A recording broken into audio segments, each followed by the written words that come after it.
नमस्कार। प्रादेशिक समाचार के साथ मैं पूनम केरकेट्टा। पहले मुख्य समाचार।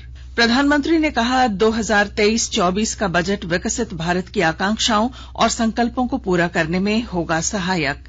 मुख्यमंत्री हेमंत सोरेन ने केंद्रीय बजट को गरीब और मध्यम वर्ग के लिए बताया असुरक्षित। कहा बजट में पूंजीपतियों को दी गई है सहूलियत।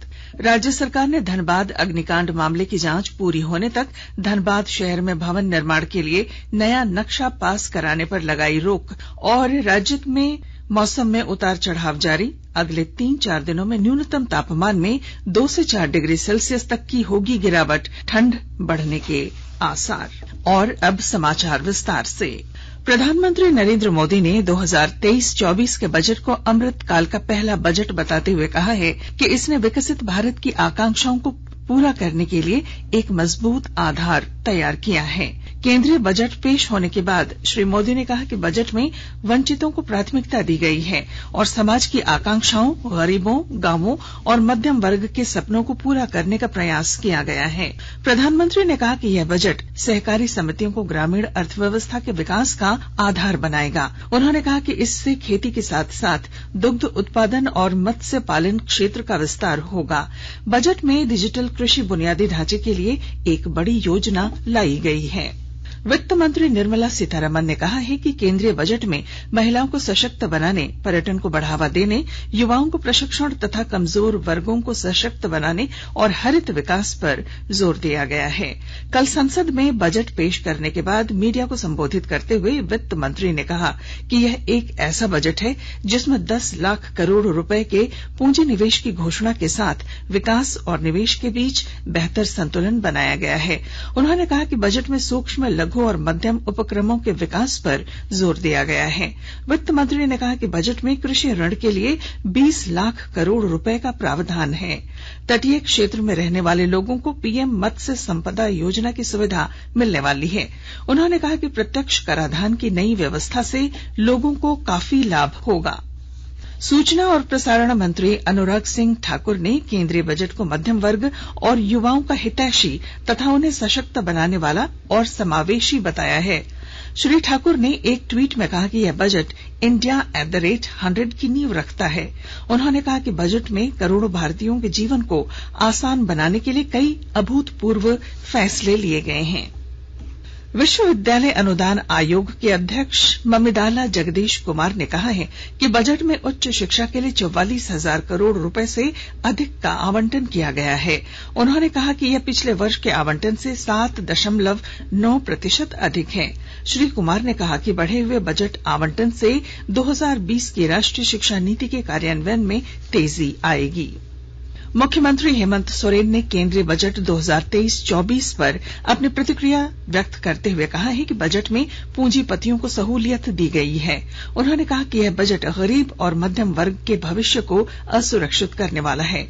मुख्यमंत्री ने कहा कि कोरोना काल के बाद सबसे अधिक गरीब लोग प्रभावित हुए थे और ऐसे लोगों की उम्मीद थी कि स्वास्थ्य, शिक्षा, रोजगार के क्षेत्र में विशेष प्रबंध किए जाएं, लेकिन केंद्रीय बजट इस आशा के विपरीत रहा। बजट में शिक्षा, स्वास्थ्य और ग्रामीण भारत की जीवन रेखा मनरेगा के बजट में कटौती की गई है। मुख्यमंत्री ने कहा कि नौकरी, रोजगार, महंगाई और बजट में कुछ भी उल्लेख नहीं होना चिंताजनक है। श्री सोरेन ने कहा कि झारखंड में यात्री रेल परिचालन का दायरा बढ़ना चाहिए था। हमें नई रेल लाइन मिलनी चाहिए थी, लेकिन बजट में इसकी कोई चर्चा नहीं हुई। उप राजधानी दुमका में झारखंड मुक्ति मोर्चा आज अपना 44वां स्थापना दिवस मनाने जा रहा है। विस्तृत ब्यौरा दे रहे हैं हमारे संवाददाता। उप राजधानी दुमका में झारखंड मुक्ति मोर्चा आज अपना 44वां स्थापना दिवस मनाने जा रहा है। दुमका के ऐतिहासिक गांधी मैदान में आज शाम पार्टी की विशाल रैली होगी, जिसमें पार्टी सुप्रीमो शिबू सोरेन, मुख्यमंत्री हेमंत सोरेन, पार्टी के सभी वर्तमान एवं निर्वर्तमान सांसदों और विधायकों के अलावा पार्टी की तमाम छोटे बड़े पदाधिकारी, नेता और समर्थक हिस्सा लेंगे। पार्टी के हजारों समर्थक आज शाम एसपी कॉलेज मैदान से जुलूस निकालेंगे और शहर के मुख्य मार्ग से होते हुए गांधी मैदान पहुंचेंगे, जहां पार्टी के केंद्रीय अध्यक्ष शिबू सोरेन पार्टी का ध्वज फहराकर रैली का उद्घाटन करेंगे। आर.के. नीरद, आकाशवाणी समाचार, दुमका। आकाशवाणी के ताजा तरीन समाचारों के लिए आप हमारी वेबसाइट newsonair.com पर लॉग ऑन कर सकते हैं। ताजा समाचार Twitter handle @AIR news alerts और Facebook page All India Radio news पर भी उपलब्ध है। आप प्रादेशिक समाचार एकांश के ट्विटर हैंडल @AIR न्यूज _ और फेसबुक, इंस्टाग्राम पेज तथा YouTube channel AIR news Ranchi पर भी हमारे बुलेटिन सुन सकते हैं। प्रादेशिक समाचार आप आकाशवाणी रांची से सुन रहे हैं। राज्य सरकार ने धनबाद अग्निकांड मामले की जांच पूरी होने तक धनबाद शहर में भवन निर्माण के लिए नया नक्शा पास कराने पर रोक लगा दी है। स्वास्थ्य मंत्री बन्ना गुप्ता कल घटना की जांच के लिए धनबाद गए थे। मंगलवार को देर शाम धनबाद में शक्ति मंदिर के पास आशीर्वाद टावर में भीषण आग लगी थी, जिसमें 14 लोगों की जानें चली गई थीं। आगजनी के पीड़ित लोगों और मृतक के परिजनों से मिलने के बाद मंत्री ने कहा कि बहुमंजिली इमारतों में सुरक्षा के पर्याप्त साधन उपलब्ध नहीं है।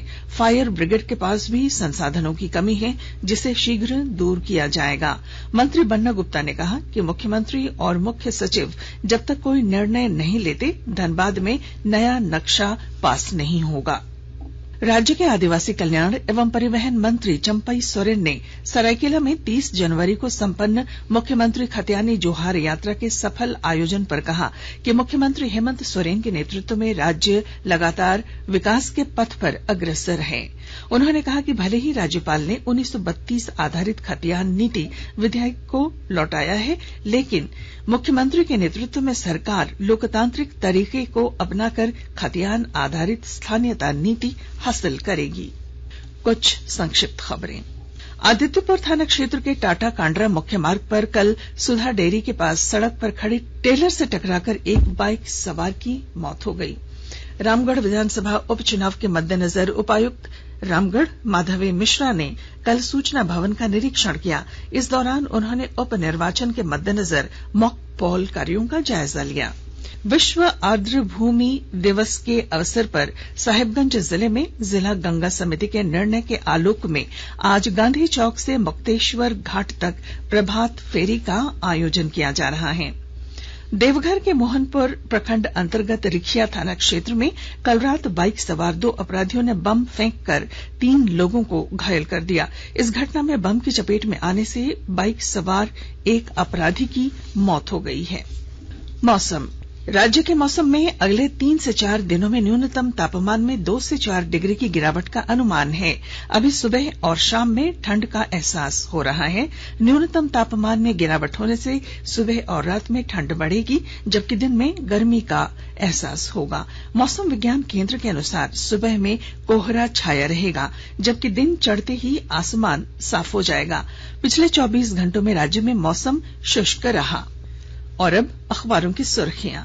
राज्य से प्रकाशित होने वाले लगभग सभी अखबारों ने संसद में कल पेश हुए केंद्रीय बजट को प्रमुखता दी है। इसके अलावा अखबारों ने इन खबरों को भी प्रमुखता दी। प्रभात खबर ने धनबाद अग्निकांड मामले में हाईकोर्ट के स्वतः संज्ञान लेने और राज्य सरकार की ओर से मुआवजा की घोषणा को प्रमुखता दी है। हिन्दुस्तान ने लिखा है, गवर्नर ने कृषि बिल दोबारा लौटाया। दैनिक भास्कर ने बजट पर लिखा है, 90% से ज्यादा करदाता अब कर मुक्त। दैनिक जागरण की बजट पर सुर्खी है, विकास और समृद्धि का बजट। अंग्रेजी अखबार द टाइम्स ऑफ इंडिया और हिंदुस्तान टाइम्स ने बजट पर प्रधानमंत्री नरेंद्र मोदी की प्रतिक्रिया, बजट विकसित भारत की मजबूत नींव, इसे शीर्षक से प्रकाशित किया है। और अब अंत में मुख्य समाचार। प्रधानमंत्री ने कहा, 2023-24 का बजट विकसित भारत की आकांक्षाओं और संकल्पों को पूरा करने में होगा सहायक।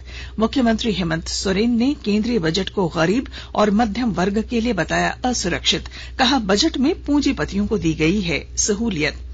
राज्य सरकार ने धनबाद अग्निकांड मामले की जांच पूरी होने तक धनबाद शहर में भवन निर्माण के लिए नया नक्शा पास कराने पर लगाई रोक। और राज्य के मौसम में उतार चढ़ाव जारी, अगले 3-4 दिनों में न्यूनतम तापमान में 2 से 4 डिग्री तक की होगी गिरावट। और इसके साथ ही आकाशवाणी रांची से प्रादेशिक समाचार का ये बुलेटिन समाप्त हुआ। नमस्कार।